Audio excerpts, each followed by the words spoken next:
तो है गाइस, कैसे हुआ आप लोग। तो swallow star to origin continent के नेक्स्ट इन नॉवल के चैप्टर नंबर 330 में आप सभी का स्वागत है। आज चैप्टर जल्दी रिलीज हो गई है, तो मैं ऑलरेडी इसको जल्दी लाने वाला हूँ और ये चैप्टर सच में काफ़ी ज़्यादा मज़ेदार होने वाला है, क्योंकि इसमें हम लोग लू फेंग की वर्सेस अल्ट्रा लिमिट वाले बंदे की फाइट को देखने वाले हैं। क्या सच में लू फेंग इतना पावरफुल हो चुका है कि वो एक अल्ट्रा लिमिट वाले बंदे को 1v1 में हरा सकता है या फिर नहीं। चलो इस चैप्टर में देखते हैं। जर्क ओवरलॉर्ड वाले रात तक का वेट कर लो, क्योंकि मेरे पास उतना टाइम नहीं कि मैं रिकॉर्ड कर अभी के फ़िलहाल अपलोड कर सकूं। हो सकता है कि मैं 6 बजे तक अपलोड कर दूंगा, फिलहाल में इंतजार कर लेना। तो चलो स्वालो स्टार के चैप्टर पे आते हैं। तो जैसा कि हमने पिछले एपिसोड में देखा कि कैसे लू फेंग ने अपनी बारे में बता दिया होता है कि भाई लोग, मैं यहाँ का सिटी लॉर्ड बन चुका हूँ, प्लीज़ मेरी मदद करो यहाँ पर मॉन्स्टर्स को रोकने में। जिसको सुनकर वहाँ के जितने भी एल्डर्स होते हैं वो कहते हैं कि चलो उन्हें रोकते हैं, हमें टाइम की ज़रूरत है। और सारे एल्डर्स मिलकर सिटी के फॉर्मेशंस को एक्टिवेट करना शुरू कर देते हैं और अपने पावर्स को यूज़ करके उन इन्वेडिंग लो लेवल ह्यूमन लाइफ फॉर्म्स की आर्मी पे बरसाना शुरू करते हैं, उन पर अटैक करके उनको रोकने की कोशिश करने लगते हैं। अब यहाँ पर उन पर अटैक तो हो रही थी, जिनकी वजह से उनकी एडवांसमेंट थोड़ी सी स्लो हो चुकी थी। लेकिन हमें दिखाया जाता है उन मॉन्स्टर्स को भी, जो कहते हैं कि नहीं, हमें जल्दी करना चाहिए, हमें जितनी जल्दी होगी उतनी ज़्यादा फ़ायदा होगा। जितना ज़्यादा हम देर करेंगे लू फेंग उतना ही जल्दी यूना सिटी के कोर फॉर्मेशंस के ऊपर अपनी फॉर्मेशंस को बना लेगा। अगर ऐसा हो गया तो जो फॉर्मेशंस वो क्रिएट करेगा उसकी पावर वो 300 एल्डर्स के कंबाइंड पावर से भी ज़्यादा टेरिफाइंग हो जाएगी। अगर ऐसा हुआ तो हम लोग काफ़ी ज़्यादा सीरियस ट्रबल में आ जाएंगे। और किंग इस सब सिचुएशंस के बारे में अच्छे से जानते थे, क्योंकि यार लू फेंग जैसा इस सिटी में इमरजेंस हो पाना ये उनके लिए काफ़ी ज़्यादा डेंजरस बन चुका था। और यहाँ पे टाइम जितना व्यस्त करेंगे उतना ही ज़्यादा उनके लिए खतरनाक हो चुका था, और अभी भी उनके लिए खतरा बहुत था। लेकिन इन सब के बावजूद भी वो पीछे हटने को नहीं मानते, वो अभी भी आगे बढ़ने को ही कहते हैं, क्योंकि उनके पास अल्ट्रा लिमिट वाले बंदे थे जो कि ऑलरेडी सिटी को तोड़कर अंदर घुस चुके थे। उनके पावर्स के हिसाब से वो लू फेंग को मारने की सोच रहे होते हैं, इसलिए वो सब मिलकर एक साथ अटैक करने लगते हैं। जिसके साथ हमें एक अल्ट्रा लिमिट विच को दिखाया जाता है जिसका नाम यिंग होता है। अब एक रेड गाय होता है और साथ में एक यिंग होता है जो कि ब्लू वाइट फिगर होता है, जो कि सबसे आगे होता है उन rest of the 4 ultra heart bewitching clan में से, जो कि एक आगे आकर अपने लू फेंग के पास बहुत ही स्पीड से आगे बढ़ रहा होता है। जिसके साथ यहाँ पर हमें दिखाया जाता है कि वो सब खुश थे कि हम लोग एक साथ आके लू फेंग पे अटैक करने वाले हैं। लेकिन इस चीज़ को लू फेंग भी देख पा रहा था। यहाँ पे लू फेंग कहता कि क्या वो सब टीम अप करने जा रहे हैं। लू फेंग के 24 क्लोन्स अपने सिटी में सेफ गार्ड के लिए खड़े थे। वो अपने बारने का डिस्ट्रक्शन से सबके मूवमेंट को स्कैन कर रहा था। सिटी के बिल्डर सील की वजह से वो हर एक फ्लक्चुएशंस को हो रही जो सिटी में, तो उसको महसूस कर पा रहा होता है। नेचुरली वो उन सब के बारे में भी अच्छे से अवेयर था। वो देख पा था कि कैसे वो 2 किंग्स एक साथ आ रहे होते हैं। अब ये अल्ट्रा लेवल लिमिट सॉन्गिंग डेमन मोनार्च होता है, जो कि अभी वही ब्लू वाइट फिगर में उसकी तरफ बढ़ रहा होता है। जिसके साथ लू फेंग उसी मैसिव ब्लू वाइट फिगर को ऑब्जर्व करता है, जो कि 8 ठीक हैंड होते हैं जिसके रेजर जैसे शार्प हुक्स मौजूद होते हैं। मतलब कि बंदा काफ़ी ज़्यादा खतरनाक था। और बंदे के ऊपर एज्यूरे स्केल्स भी मौजूद थी, जो कि उसकी पूरे बॉडी को कवर कर रखी थी। उसकी अपर बॉडी ह्यूमंस के जैसे थी, जिसके 2 हार्ट थे, पता नहीं 8 हार्ट कुछ कवर्स स्केल्स से बने हुए थे। अब यहाँ पे दिखाया जाता कि वो बड़ी स्पीड से आगे बढ़ता जा रहा था। लू फेंग देखते हुए कहता कि अजी घंटा, तुम मिलना चाहते हो, ग्रुप पे मुझ पर अटैक करना चाहते हो, तुम्हें क्या लगता है कि मैं तुम दोनों को एक साथ होने दे दूंगा? ऐसा तो मैं कभी नहीं होने दूंगा। जिसके साथ यहाँ पर लू फेंग आगे बढ़ता, और इस समय वो अपने वीकेस्ट क्लोन को नहीं बल्कि अपने सबसे स्ट्रॉन्गेस्ट क्लोन, जिसके पास इमॉर्टल हार्ट और पान दोनों थी, उसे आगे भेजता है। वो अपने स्पेसेस के रिफ्ट को तोड़ता हुआ उन दोनों के बीच में जाने लगता है। और जितना ज़्यादा वो क्लोज डिस्टेंस उन सब के बनाता है उतना बड़ा वो इनॉर्मस ब्लू वाइट बेमथ होता जाता है, जिसके साथ लू फेंग सडनली उसके सामने आ जाता है और अपने आप को बाउंडलेस सी ऑफ ब्लड के रूप में ट्रांसफॉर्म करके उसके सामने सर्च कर देता है। ये एक एंडलेस ब्लड सी होती है जो कि 500 टाइम्स यूजुअल एनर्जी रिजर्व को कैरी कर रखी थी, जिसके अंदर इमॉर्टल हार्ट थी, जिसकी वजह से उसकी ब्लड वाली पावर्स भी काफ़ी ज़्यादा भयंकर हो चुकी थी। उसने अपनी डाव को बहुत ही आगे तक कॉम्प्रिहेंड कर रखा था, इसलिए यार उसकी जो ब्लड डाव की भी पावर थी वो भी काफ़ी ज़्यादा बढ़ चुकी थी, जिससे कि उसको एडवांटेज मिल रहा था और साथ में उसको अपने ट्रेजर का भी एडवांटेज था ही, जो कि किसी भी प्रैक्टिशनर से काफ़ी ज़्यादा उसे बियॉन्ड लिमिट प्रोवाइड करती थी पावर्स के मुकाबले में, जिसके साथ ऐसे ही चलने लगता है। अब लू फेंग का हर एक सिंगल ड्रॉपलेट एक इंडिस्ट्रक्टिबल बन चुका था, जो कि आराम से किसी को भी बाइंड कर सकता था, उसी वक्त वो उस पर अटैक कर देता। अब सॉन्गवांग डेमन मोनार्च वो आगे बढ़ रहा था, लेकिन उसके सामने वही अचानक से रेड ब्लड सी आ गया होता है और वो काफ़ी ज़्यादा स्पीड में जा रहा था, तो उसी रेड ब्लड सी से वो जाकर टकरा जाता है और उसके जो रेजर साहब जैसे उसके ब्लड वेव्स में जाके टकराता है ना, तो उसमें वो बन जाता है बूम बूम बूम, मतलब धमाके। वो एक रॉकेट की स्पीड से सामने रहा था, सामने दीवार आ जाएगी तो यही होगा ना, वहाँ पर टकराता है, धमाके होना शुरू हो जाता है। ये शॉकवेव इतना ज़्यादा होता है कि वहाँ के स्पेसेस तक को तोड़ रही होती हैं, जिसको देखकर सॉन्गवांग डेमन मोनार्च वहाँ पे फोर्सिबली उस ब्लड सी को तोड़कर बाहर निकलने की कोशिश कर रहा था। उसे लगता है कि वो उस दीवार को तोड़ देगा। अब वहाँ पर वो अपनी जल्दी से सबसे मोस्ट लीथल टेक्निक को रिलीज करता है ताकि वो इस दीवार को तोड़ सके, जिसकी वजह से उसकी पूरी की पूरी बॉडी एक दार्जिलिंग ब्लू वाइट लाइट में इरप्ट होना शुरू हो जाती है। उसकी इंटरनल एनर्जी रिजर्व एकदम से डेटोनेट हो जाती है। अब यहाँ पे जितने भी प्रैक्टिशनर्स थे और साथ में low level human life forms थे, उनके लिए दूर से एक massive ball of blue white radiance जैसी दिखाई दे रही थी, जो कि एक आसमान में चमक रही होती है। लेकिन ये उस बंदे की पावर होती है जो कि अपने लू फेंग के ब्लड सी को निगलने की कोशिश कर रही होती ताकि उसको पूरी तरह से तबाह किया जा सके। लेकिन लू फेंग का इमॉर्टल हार्ट उसके बॉडीज को काफ़ी ज़्यादा पावर्स प्रदान कर रही थी, उसे एक सुप्रीम डिफेंस और रिजिलियंस की तरह दिखा रही थी, जिसकी वजह से ब्लड सी कुछ होता ही नहीं उसको, उसमें एक खरोच तक नहीं लगता, हर एक ड्रॉप वैसा का वैसा ही होता है। अब ये था कि इमॉर्टल हार्ट की जो सबसे बड़ी पावर्स है वो आपको प्रोटेक्शंस के रूप में ही देंगी, वो ऑफेंसिव पावर्स मतलब कोई भी अटैकिंग पावर आपको नहीं देती है, जिससे कि लू फेंग भी अच्छी तरह से जानता था और कहता कि मैं इसके रहते हुए मैं सिर्फ इनविंसिबल ही रह सकता हूँ और सॉन्गवांग डेमन मोनार्च को सप्रेस ही कर सकता हूँ। लेकिन इस बंदे को मारना ये काफ़ी ज़्यादा ट्रबलसम होने वाला है। अगर मुझे एक अल्ट्रा लिमिट लेवल वाले बंदे को एलिमिनेट करना है तो मुझे दूसरे ट्रेजर को भी यूज करना होगा, जिसके साथ लू फेंग को ये रियलाइज हो जाता है कि उसके टेक्निक में कितना ज़्यादा फ्लॉज मौजूद है। अगर ये अनडाइंग ब्लडी सी बॉडी होती या फिर blood I of bionic I of destruction होती, तो अगर उसने उसको परफेक्ट हाई लेवल तक मास्टर कर रखा होता तो उसके लिए एक अल्ट्रा लिमिट लेवल बेंग को मार पाना और भी आसान हो जाता।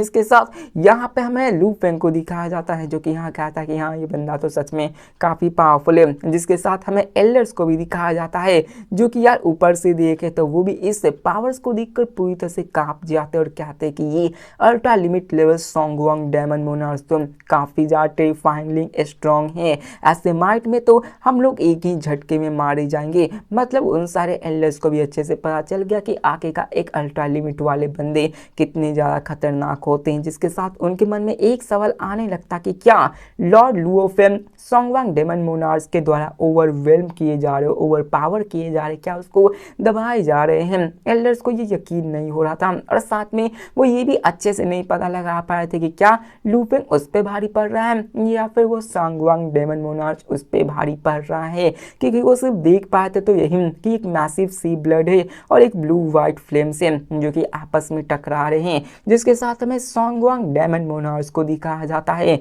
जिसकी ना हालत खराब हो जाती है, क्योंकि वो कहता है कि मेरी सबसे स्ट्रॉन्गेस्ट अटैक भी इस बंदे को हार्म नहीं कर पा रही है। इस बंदे ने अपनी सबसे स्ट्रॉन्गेस्ट टेक्निक को यूज की थी, अपने सबसे सारे पावर्स को यूज कर दिया था, लेकिन वो अपने लू फेंग के ब्लड शैडो को कुछ हार्म तक नहीं कर पाया था, जिसके साथ उसी वक्त बूम, एक ब्लड सी फिर से आती है और उसी ब्लड सी के अंदर वही अपनी एक फ्यूरी क्लोब निकलती है जो कि सोंगवांग डेमन पर अटैक कर देती है। सोंगवांग डेमन के पास टाइम ही नहीं होता कि वो रिएक्ट भी कर पाए उस क्लॉ के लिए, और एक ही इंस्टेंट में दिखाया जाता है कि वहाँ का स्पेस एकदम से ट्विस्ट हो जाता है और उस बंदे के चारों तरफ एक प्रिजन फॉर्म हो जाता है और एक जाइजेंटिक क्लॉ आके उसके बॉडी को ही पकड़ लेता है, जिसको देखकर सोंगवांग डेमन मोनार्च कहता है कि नहीं, ये नहीं हो सकता, ये इम्पॉसिबल है, और वो उसी क्लॉ से छूटने की कोशिश करने लगता है। अब देखो यहाँ पे एक चीज याद रखो कि क्लॉ के पकड़ने से पहले उसको एक प्रिजन के अंदर कैद कर दिया गया था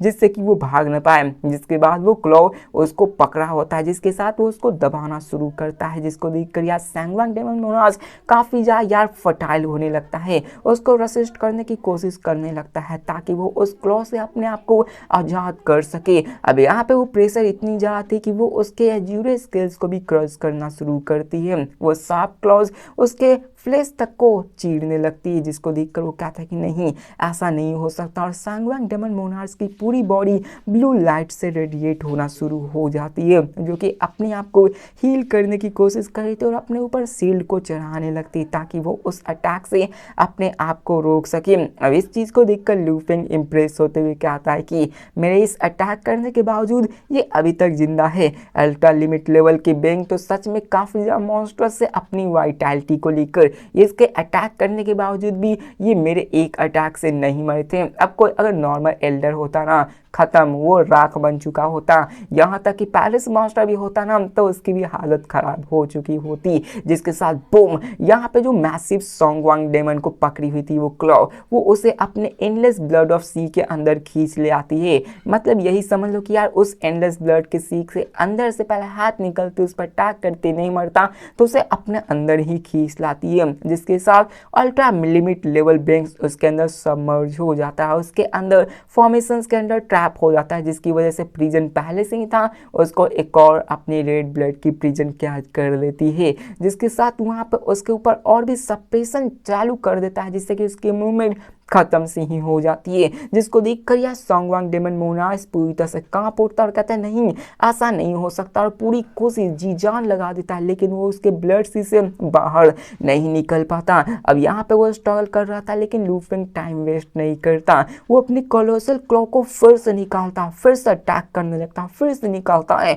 फिर से अटैक करता, और हर एक ब्लो में एक डिवास्टेटिंग डिस्ट्रक्टिव पावर्स होती जो कि उसको बहुत ही डैमेज कर रही थी। एक एक करके वो हर बार अटैक करता जाता है, जिसकी वजह से सोंगवांग डेमन मोनार्च काफी ज्यादा इंड्योर करता है, लगभग 10 बार उस पर अटैक करता है, और इसी के साथ उसी के दूसरे फाइनल अटैक के साथ वहां पे एक र्यून्स ले की जाती है जो कि उसके टूटे हुए बॉडीज के अंदर अपने हाथों को घुसाती है, जिसके साथ वो उसके अंदर घुसाकर उसके कोर को निकालकर उसको सैटर कर देती है, जिसकी वजह से दिखाया जाता है कि वो सोंगवांग डेमन मोनार्च की आंखें धीमी होना शुरू हो जाती है, उसकी रोशनी खत्म होने लगती है, और फाइनली ये कोलोसल बॉडी वहां पे गिरता है, उसकी लाइफ पूरी तरह से कंप्लीटली खत्म हो जाती है। मतलब फाइनली लू फेंग ने उसको मारा। देखो यहाँ पे हुआ क्या, समरी देता हूँ। लू फेंग उसको पकड़ कर अंदर आता, वहाँ कैद करता, वहाँ पे कैदता तो वो भाग नहीं पाता, तो उसी क्लॉ से वो बार बार अटैक करता है। अटैक करते करते वो उसकी बॉडी तक को घायल करके उसके सीने में हाथ डालकर उसके दिल को निकाल कर तोड़ देता है। दिल को कोर समझ लो, जैसा कि मूवीज में आप लोग देखते हो वही सेम टू सेम यहाँ पे किया जाता है। यार बंदा खत्म, एक अल्ट्रा लिमिट लेवल वहाँ पे साइलेंटली फ्लोट कर रहा होता है। फाइनली लू फेंग ने एक अल्ट्रा लिमिट लेवल को मार दिया होता। फाइनली लू फेंग कहता है कि ये मारा जा चुका है, जिसके सामने यहाँ पे हमें बताया जाता है कि उसके लिए ये आसान तो था एक अल्ट्रा लिमिट लेवल को मारने के लिए। अब यहाँ पे देखो ये था कि यार किसी को हराना काफ़ी ज़्यादा आसान होता है लेकिन उसको कम्प्लीटली मार पाना ये काफ़ी ज़्यादा मुश्किल होता है, और यहीं पे सेम हुआ था। उसको वो हरा तो दिया था लेकिन मारने में लू फेंग के भी पसीने छूट गए थे। लू फेंग को 2 ट्रेजर लगे थे, इमॉर्टल हार्ट और पाम ड्यूल में। आफ्टर ऑल लू फेंग ने रिसेंटली ही ब्रेक थ्रू किया था, और एक मेयर आउट में उसी के साथ लू फेंग उसके उस बड़े से कॉर्प से बॉडी को अपने पास रख लेता ताकि इसको स्टडी करे या फिर इसको बेचकर पैसे कमा सके, क्योंकि एक अल्ट्रा लिमिट वाले की बॉडी सच में काफ़ी ज़्यादा महंगी मिलेगी। जब परफेक्शन वाले को लाया था तो उसी वक्त वो 15-20 मिलियन तक में बेचे थे। इसकी बॉडी तो यार बिलियंस में शायद पहुंच जाए, ऐसा भी हो सकता है। जिसके साथ हमें यहाँ पे बताया जाता है कि यार एल्डर यूनान सिटी के जो मौजूद थे और साथ में काउंटलेस प्रैक्टिशनर्स इस बैटल को देख रहे थे और यहाँ तक कि लो लेवल ह्यूमन लाइफ फॉर्म्स भी दूर से इस बैटल को देख रहे थे। कैसे लू फेंग और अल्ट्रा लिमिट लेवल सॉन्गोंग डेमन मोनार्च आपस में फाइट कर रहे थे। ये बैटल 10 मिनट से ज़्यादा नहीं टिकी थी और यहाँ पे जैसे ही उस मोमेंट में फ्यूरी क्लो बाहर निकलती है, अपने सैंगवांग डेमन मोनार्च को अपने अंदर खींचती है, तो ये फाइट सिर्फ कुछ ही मिनट तक चलती है और जिसके बाद ये जो रेसिस्टेंस थी वो हमेशा के लिए ख़त्म हो जाती और इस शॉकवेव्स को देखकर दोनों तरफ के बंदे हैरान हो जाते हैं। जहाँ पे वो सारे एल्डर्स कहते हैं कि ये कैसे हो सकता है, ये एक ultra low limit higher life form था, जो कि लेजेंड के मुताबिक ये कहा जाता है कि एक बंदा जो कि डॉ प्रैक्टिशनर्स हो, जिसने कि 2 सेमी ह्यूमन लेवल्स तक को मास्टर कर लिया हो और उसके पास राइट ट्रेजर्स भी क्यों ना हो, लेकिन इतने जल्दी वो उसको नहीं मार पाएगा। अगर उसको मारना भी है तो उसको काफ़ी ज़्यादा टाइम लगने वाला है, लेकिन इस बंदे ने तो इसको 10 रेट से भी कम में, वो भी 1v1 में इसको हरा डाला है। प्रैक्टिशनर्स पूरी तरह से यार एक्साइटेड हो जाते हैं और उनकी स्पीड्स जो थी वो काफ़ी ज़्यादा बढ़ जाती है। फाइनली हमारे पास एक होप आ चुकी कि हम लोग इस बैटल से जीत सकते हैं। अब यहाँ पे अपने जितने भी ह्यूमंस थे उनमें खुशी की लहर थी, लेकिन वहीं पे बात कर लो लेवल ह्यूमन लाइफ फॉर्म्स में, तो उनके बीच में गुस्सा भी था और साथ में शौक था। डर नाम की चीज़ नहीं थी, यहाँ पे लिखा गया है डर नाम की चीज़ नहीं है, लेकिन उन सब की भी फटी हुई थी। वहाँ पे गुस्सा भी था, शौक भी था, उन सबको डर भी लग रहा था, क्योंकि यार यहाँ पे जो लास्ट के 4 अल्ट्रा लिमिट लेवल बैंक्स बचे थे उनकी भी आंखें चौंधिया सी गई थी। जहाँ पे उनमें से वो बंदे कहते कि ये लू फेंग ये यूनान सिटी में ही पला भरा है, इसे ज़्यादा टाइम भी नहीं हुआ है, ये तो पैलेस मास्टर के लेवल से भी क्लोज नहीं था कुछ समय पहले, यहाँ तक कि इसने रिसेंटली ब्रेक थ्रू किया है और ये अपने नए लेवल्स को पाया है। लेकिन इन सब के बावजूद भी आखिरकार ये सैंगवांग को इतनी ज़्यादा एफर्टलेसली कैसे मार सकता है? क्या एक न्यूली असेंडेंट पावरफुल बंदा जिसके पास एक पावरफुल ट्रेजर से आखिर ये इतना स्ट्रॉन्ग कैसे हो सकता है? ये 4 अल्ट्रा लिमिट बैंक्स को सिंपली समझ ही नहीं आ रहा था। सबसे पहले तो एक बंदे को एक सेमी ह्यूमन लेवल्स तक की ड्रॉप प्रैक्टिशनर्स होनी चाहिए, तब जाकर वो उससे फाइट कर सकता था। साथ में उसके पास एक ट्रेजर भी होनी चाहिए जो कि उसके कंपैटिबल हो। इन सब के बावजूद भी वो उसको 1v1 में नहीं हरा सकता था, लेकिन लू फेंग जिसने कि अभी फिलहाल में ब्रेक थ्रू किया है वो इन सब के बावजूद हरा दे रहा है। मतलब लू फेंग की जो एक्यूमुलेशन से जो कॉम्प्रिहेंशन से डॉ की वो बाकी सबसे कई गुना ज़्यादा होती और यहाँ पर यही चीज़ अल्ट्रा लिमिट लेवल वाले बंदे को समझ नहीं आ रही थी। यहाँ तक कि पैलेस मास्टर युंग जियांग भी इस सिचुएशंस को पचा नहीं पा रहे होते और वो कहते कि जितना मैंने देखा है लू फेंग अपने डॉ ऑफ लाइफ को डिस्ट्रक्शंस को फॉलो कर रहा था। मतलब कि वो ये बात अच्छे से जानते थे कि लू फेंग किस चीज़ को फॉलो कर रहा है और वो अच्छे से समझते थे कि यार लू फेंग को आए हुए कितना ही टाइम हुआ था, ये सब कैसे हो सकता है। मतलब यार अपने पैलेस मास्टर भी कंफ्यूजन में जा चुके थे और यहाँ पे वो कहते हैं कि अगर उसने दोनों अपने लाइफ एंड डिस्ट्रक्शंस को सेमी ह्यूमन लेवल तक कल्टीवेट कर दिया था तो उसे यार इसको परफेक्ट करने में भी थोड़ा सा टाइम लगने वाला था और साथ में 2 सेमी ह्यूमन लेवल डॉ जो कि एक सिंगल वेल मास्टर डॉ को सरपास करे तो इसको इंटीग्रेट कर पाना भी काफ़ी ज़्यादा मुश्किल होता है। उन्हें लगता है कि यार जरूर लू फेंग के पास एक बहुत ही पावरफुल सीक्रेट ट्रेजर हो सकती है और यही उनके ख्याल में आता है, क्योंकि इन्फिनाइट स्पेस में ऐसे कई सारे ट्रेजर्स होते हैं जिनकी प्राइस 100,000 रिवॉर्ड पॉइंट जितनी होती है, जिनके पास इतनी पावर्स होती है कि वो किसी मेरेकल को बना सकते हैं और लू फेंग के पास सच में वैसे ट्रेजर थे। इमॉर्टल हंटर और पाम रियल मौजूद था जिसकी वजह से ही लू फेंग इतनी पावर्स को शोकेस कर पाया था, वरना लू फेंग यार उन सबको मार ही नहीं पाता। जिसके साथ यहाँ पे वो कहते कि इन सब रीजन से मैं तो ये कह सकता हूँ कि यूनान सिटी इस समय बच जाएगा। मतलब कि उन्हें अब कोई डर ही नहीं था, उन्हें पता चल गया था कि लू फेंग संभाल लेगा और वो अपने कॉन्फिडेंस को बढ़ा लेते हैं। लेकिन यही एक सवाल था कि आखिरकार इस जंग में कितने ज़्यादा प्रैक्टिस मारे जाएंगे, क्योंकि अगर हम लोग कैजुअलिटीज को भी देखें अगर वो 30% से कम रही तो ये एक डिसेंट आउटकम आएगा, क्योंकि सिटी को ऑलरेडी ब्रीच करा जा चुका है और वो जानते थे कि लगभग 2000 परफेक्शन गॉड एम्पर और tens of thousands of late stage god emperor low level human life form Shimla city के अंदर एंटर कर चुके हैं। जैसे सिटी की वॉल डिस्ट्रॉय हो चुकी थी कैजुअलिटीज को मिटा पाना इनवेटेबल था, कैजुअलिटीज होगा ही। और साथ में सैंगवांग डेमन मोनार्स के डेट की वजह से ultra limit level heart bewitching वॉर्म भी यार कंप्लीटली यार पूरी तरह से इल्यूजन में चले जा चुके थे। उन्हें भी समझ नहीं आया था कि उन्हें क्या करना चाहिए, क्योंकि यार फटनी तो उनकी भी है, क्योंकि लो लेवल जितने भी थे उनके लिए मौत से डर नहीं था, लेकिन हाइयर लेवल जानते थे कि हम लोग इतने आगे आ चुके हैं, हमें मरना नहीं है, अगर हमें कुछ और मौका मिला तो हम जरूर आगे ब्रेक थ्रू करके जा सकते हैं। और यहाँ पर वो सोचने लगते हैं, जहाँ पे वो खड़े होकर ये बात करने लगता है, वो भी अपने मूवमेंट्स को शिफ्ट करने लगते हैं, मतलब अपने बॉडीज को दिखाने लगते हैं, जिसके साथ हमें यहाँ पे पता चलता है कि उन्होंने फाइनली चूज किया कि वो पहले एक साथ होंगे। और वो कहते कि हमें 1v1 फाइट नहीं करनी है, सबसे पहले हम सभी को एक साथ रीग्रुप होगा। अगर हम अकेले फाइट किए तो हम मारे जाएंगे, अगर हमारे पास 4 अल्ट्रा लिमिट लेवल बैंक्स होंगे, हम मिलकर फाइट करेंगे तो हमारे पास चांसेस हो सकते हैं। जिसके साथ वो कहते हैं कि मेरा अनुसार से ये है कि उसने जिस तरीके से 100 गैंग को मारा है, उसकी कल्टीवेशन हमसे काफ़ी ज़्यादा स्ट्रॉन्गर है और उसके पास ज़रूर एक पावरफुल ट्रेजर हो सकता है। और जो उसने फ्यूरी जायंट क्लॉ यूज की थी, मैं उसे सेंस कर पा रहा हूँ कि ये एक ऐसा ट्रेजर है जिसे कॉप्सेस, जिसे हाई लेवल ह्यूमन लाइफ के कॉप्सेस से बनाया गया है। जिसको सुनकर दूसरा कहता कि हाँ तुमने सही कहा, ये प्रैक्टिशनर से इन्हें हमेशा से ये सारे ट्रेजर्स को ग्रांट किया जाता है, जो कि इन्हें इनके स्ट्रेंथ के साथ कंबाइन करती हैं। और यार हमारे पास तो कोई सूट भी नहीं करती है, मतलब कि हम इन प्रैक्टिशनर्स को मार भी दे तो वो ट्रेजर्स हमें सूट करेंगी नहीं। ये बैटल शुरुआत से ही अनफेयर होता है। अब यार देखो, ये मॉन्स्टर्स तो थे, लेकिन यार ये भी एक ह्यूमन, मतलब ये भी एक लिविंग बीइंग्स होते हैं। यहाँ पे ये भी बताया जाता है कि यार ये कुछ नहीं कर सकते हैं, क्योंकि यहाँ पे इनको भेजा गया है, इनको सिर्फ ट्रेनिंग दिलाने के लिए, ह्यूमन से फाइट करके उनको ही स्ट्रॉन्ग करवाने के लिए। उनका तो कभी भी यहाँ पे आकर फाइट, मतलब वो कहते हैं ना कि यार इनका तो सिर्फ पालन करने के लिए, इनका सिर्फ हरण करने के लिए यहाँ पे भेजा गया था। रूल्स जो ओरिजिन कॉन्टिनेंट के बाहर, ओरिजिन इस वर्ल्ड में बना हुआ है, वहाँ पर इनके लिए कोई फेवर्स मौजूद ही नहीं थी।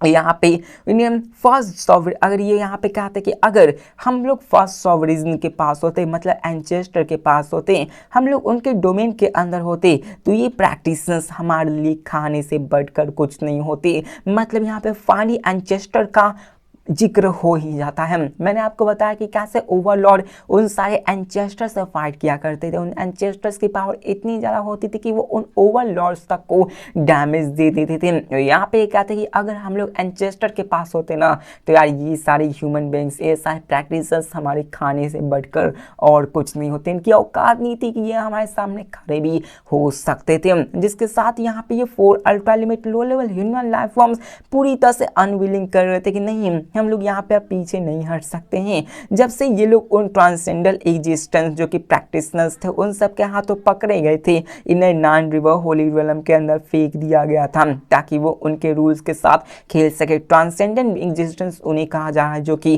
केज वर्ल्ड से बाहर निकल चुके हैं। इन्हें देखो, जो केज वर्ल्ड से बाहर निकल चुके हैं ना, वो बाहर के मॉन्स्टर से फाइट करते हैं। अब एंचेस्टर के भी बच्चे होते हैं, मतलब उनके भी क्लान्स होते हैं जिनमें वीकर्स होते हैं, तो उन सबको पकड़ कर अंदर फेंक दिया जाता है केज वर्ल्ड के अंदर, उनकी पावर्स को निचोड़ कर, जिसकी वजह से यार उनको भी प्रैक्टिशनर्स को मारकर अपने आप को पावरफुल बनाना पड़ता, तभी वो भी इस केज वर्ल्ड से बाहर निकल सकते हैं। जिसके साथ यहाँ पे वो कहते हैं कि अभी के फिलहाल हमें बात करने से ज़्यादा हमें इंडिविजुअल कॉम्बैट पे ध्यान देना चाहिए। हमें सबसे पहले अपनी सर्वाइवल को प्रायोरिटाइज करना चाहिए, हमें सबसे पहले खुद का ख्याल रखना चाहिए। और यहाँ पर सबसे पहले वो रीग्रुप होते हैं ताकि वो लू फेंग पे अटैक कर सके, और वो यहाँ पे टाइम वेस्ट नहीं करते, क्योंकि यार उन्हें पता था कि एक बार लू फेंग ने सिटी के ऊपर अपने फॉर्मेशन को कार्व कर लिया तो उनके पास कोई चॉइस नहीं बचेगी। अकेले जाना मतलब मौत को ही दावत देना है, दो भी जाएंगे तो यार कोई सर्टेन नहीं था कि सर्वाइव करेंगे, इसलिए चारों डिसाइड करते कि हमें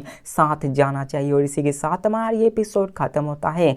फाइनली बैटल अभी भी नहीं खत्म हुई है, मुझे लगता है 2-3 एपिसोड और चलने वाली है, तभी जाकर फाइट खत्म होने वाली है। अब नेक्स्ट एपिसोड में 4v वर्सेस 1 देखेंगे, कैसे लू फेंग जोनाथन की तरह 1v4 करता है या फिर नहीं, वो तो हम लोग नेक्स्ट एपिसोड में ही जान पाएंगे। कमेंट करके जरूर बताना ये एपिसोड आपको कैसे लगी। तब तक के लिए बाय।